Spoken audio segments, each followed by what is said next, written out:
a servidores do BNDES tenha sido proveitosa para oxigenar o conhecimento por parte do Poder Legislativo Federal e demais instituições democráticas brasileiras em relação ao modus operandi do banco, sua relevância para a economia e sociedade, principalmente chamar a atenção para a necessidade de recondução de sua atuação aos seus propósitos originais, quais sejam de fomento do crédito e do mercado de capitais, geração de empregos, promoção da inovação e redução de desigualdades.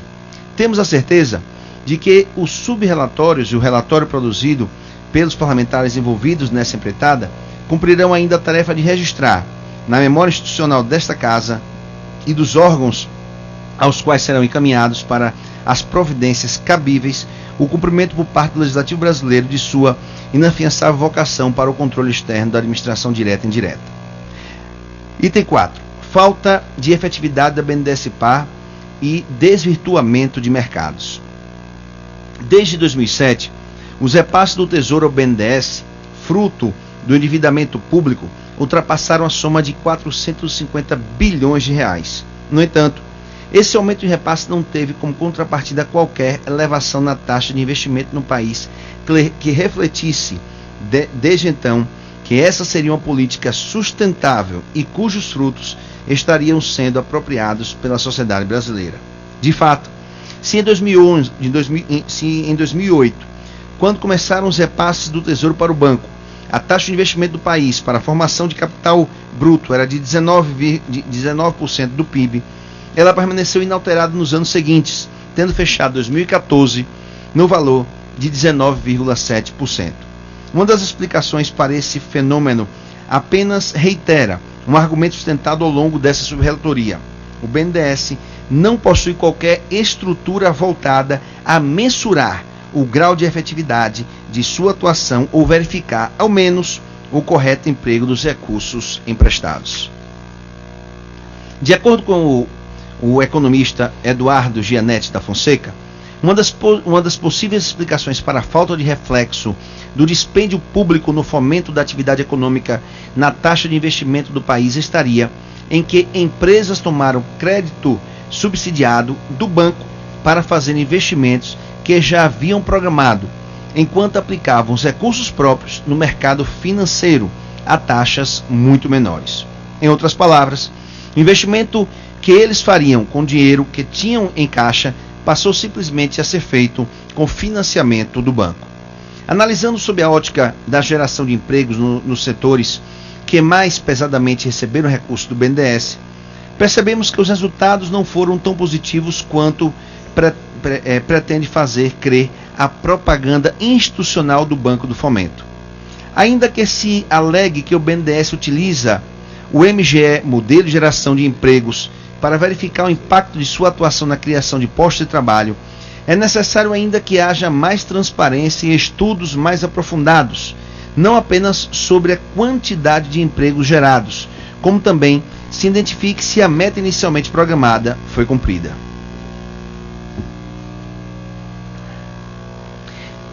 Diversos críticos à atuação do BNDES na geração de empregos afirmam que a instituição acompanha o nível de empregos durante e após os projetos que financia. Compara o desempenho das empresas que têm o cartão BNDES ativo com os dados concorrentes, além de outros indicadores. Ou seja, supostamente, faz o dever de casa. Porém, falta o essencial. Falta-lhe controles democráticos sobre os estudos de efetividade. Falta-lhe ainda definir, previamente, a cada operação, quais os objetivos pretendidos, quais os custos previstos, quais os riscos ante oscilações do mercado e quais as metas globais do banco. Pelos resultados obtidos pelo BNDES e pela BNDES-Par, verificamos que a definição de prioridades pelas instituições tem sido tudo menos mostrando-se, contudo, racional e consistente. Um clássico exemplo da exposição desmedida do banco ocorreu nos seus frustrados investimentos no Grupo X, do empresário Eike Batista. Recursos públicos fluíram em profusão para seus empreendimentos, sem que o poder público tivesse, em contrapartida, a estrutura de fiscalização e controle compatível com o montante investido. Reporta-se que bancos públicos têm capital emprestado a juros subsidiados e com o funding provido pelos contribuintes. Ao grupo EBX, com o BNDES exposto em 4,9 bilhões de reais, de um total de empreendimentos de 10,4 bilhões de reais, e a Caixa Econômica Federal em 1,4 bilhão, no que toca a esse subrelatório, esclarecemos que apenas o BNDES-Par aplicou adicionalmente outros 500 milhões de reais no grupo EBX.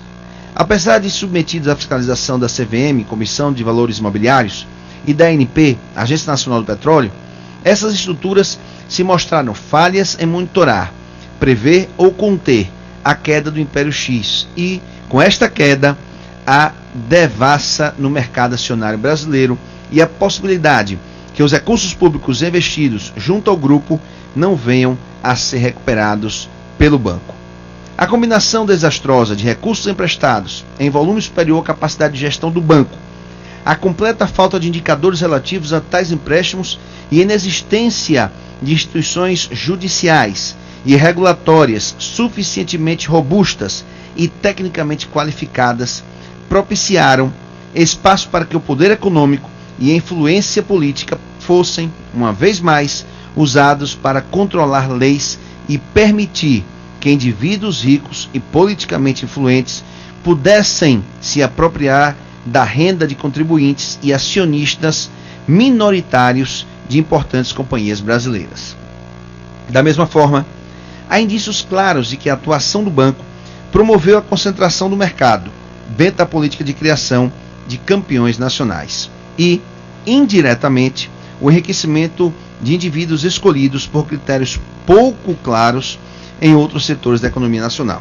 Ainda, outro grave desvirtuamento do mercado, promovido especificamente pela atuação da BNDES-Par, ao empregar recursos públicos investindo em empresas com fácil acesso a linhas de financiamento junto a instituições financeiras privadas, ou seja, empresas grandes e bem consolidadas. O BNDES contribui para promover o travamento ao setor de financiamentos de longo prazo, uma vez que deixa para instituições privadas o dever de assumir o risco de financiamento de empresas de menor porte e menos maduras.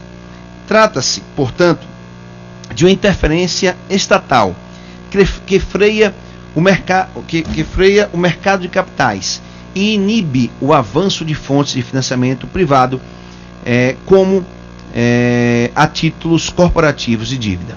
Se em 2003 a participação do BNDES no financiamento aos investimentos de empresas e famílias no Brasil era da ordem de 7,4% do total, em 2013 essa participação já havia sido aumentada para a faixa dos 20%. Há, por outro lado, diversos indícios de que o direcionamento de recursos para grandes empresas tem também a potencialidade de brecar a inovação no país. Isso porque, quando consideramos que tais recursos são escassos, a escolha por investir em empresas já consolidadas implica minguar recursos que poderiam ser destinados para empresas novas com potencial de inovação tecnológica a ser desbravado. Assim, a política industrial brasileira recente, ao proteger o setor industrial estabelecido e a escolha de campeões nacionais pelo BNDES, tem se mostrado extremamente equivocada. Isso porque, beneficiando grandes firmas já estabelecidas no mercado, o governo diminui a realocação da produção para as firmas novas e mais eficientes, que são, de fato, o grande motor do crescimento, da produtividade e do bem-estar econômico e social. De fato, pesquisas recentes apontam que empresas inovadoras que mais recebem incentivos do governo para gastos em P&D, em aquelas que de grande porte, ou seja, com mais de 500 empregados. E esta proporção dobrou ao longo do tempo, de 8% entre 2001 e 2003 para 16% entre 2005 e 2008. Como parte dessas empresas já se acomodou, a produtividade dos gastos em P&D é baixa e essa alocação equivocada diminui o crescimento da economia como um todo. O resultado dessa política é que a proporção de empresas inovadoras está diminuindo no Brasil e a produtividade industrial está declinando. Conclui-se pela existência de graves indicativos de que os recursos direcionados pelo governo para estímulo à inovação não estão sendo captados por aquelas empresas com maior potencial de inovação. Perguntamos, portanto, em que medida a atuação do BNDES e da BNDES-Par tem alavancado a inovação no país? A resposta é clara. A atuação dessas instituições em nada tem favorecido o fortalecimento de empresas inovadoras e que investem em tecnologias. Questionamos ainda se a atuação do BNDES e especificamente a do BNDES-Par não tem resultado em ampliação dos empregos do país, não tem incentivado a inovação, não tem ampliado a concorrência interna e estrangeira. Por quais parâmetros essa instituição continua a se guiar?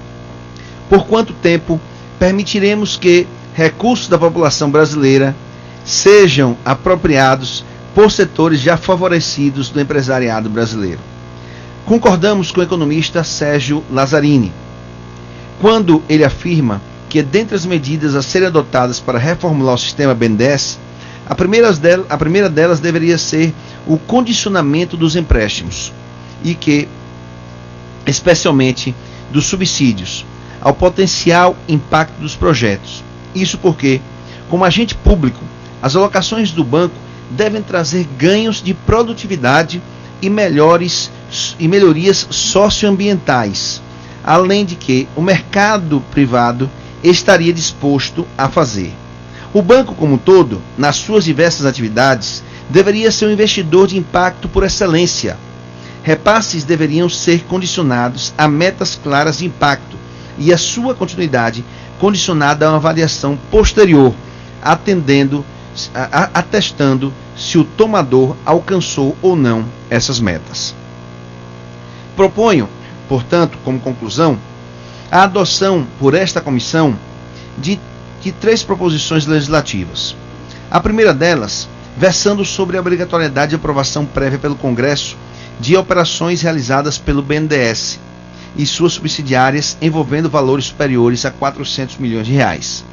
A segunda delas, versando sobre a inoponibilidade do sigilo bancário nas operações do BNDES e suas subsidiárias aos órgãos de controle brasileiro. E, por fim, a terceira delas, que pretende vedar a participação nos lucros de empregados do Banco de Fomento.